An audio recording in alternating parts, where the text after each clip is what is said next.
Hello friends, welcome to our channel. இன்றைக்கி நல்லா கிறிஸ்பியாக மொறுன்னு ஃபிஷ் ஃப்ரை எப்படி செய்யணும் பார்க்கலாமா? வாங்க பார்க்கலாம். அதுக்கு சீலா மீன் எடுத்துருக்கோம் நாங்கள். உங்களுக்கு என்ன மீன் கிடைக்குதோ அதை எடுத்துக்கோங்க.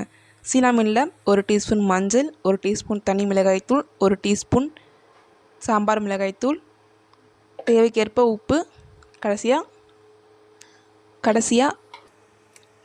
கரைச்சி வச்சிருந்த புளி தண்ணியை ஆட் பண்ணிக்கோங்க. ஆட் பண்ணி நல்லா மசாலாவோட மிக்ஸ் பண்ணிக்கோங்க. மிக்ஸ் பண்ணதுக்கப்புறமா ஒரு அரை மணி நேரத்துலேருந்து 20 நிமிஷம் வரைக்கும் மீன் நல்லா ஊறணும். ஊறினதுக்கப்புறமா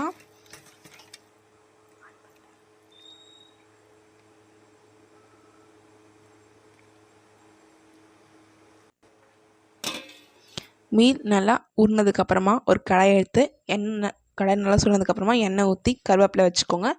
கருவேப்பிலை தேவைன்னா வச்சுக்கலாம், இல்லைனா வேண்டாம். அதுக்கப்புறமா ஊற வச்சுருந்த மீனை எடுத்து ஒன்றா வச்சுக்கலாம். வச்சதுக்கப்புறமா நம்ம ஒரு மீனாக மெதுவாக வச்சுக்கோங்க. ஏன்னா டக்குன்னு வச்சிங்கன்னா அது நம்ம எண்ணெய் டக்குன்னு வெடிச்சிரும். நம்ம கருவேப்பிலை வச்சுருக்கிறதுனால கூட வெடிக்கும். அதனால் மெதுவாக வைங்க. மீன் வெந்துட்டு இருக்க கேப்பில் சோளம் விற்றாங்க. சோளம் நாங்கள் போய் வாங்கிட்டு வந்தோம். அந்த அண்ணன் எக்ஸ்ட்ராவாக ஒரு சோளம் கூட கொடுத்தாங்க. சோளம் நல்லா சூப்பராக இருந்துச்சு. முத்தாக ஸ்வீட்டாக ஜூஸியாக செம்மையாக இருந்துச்சு சோளமும்.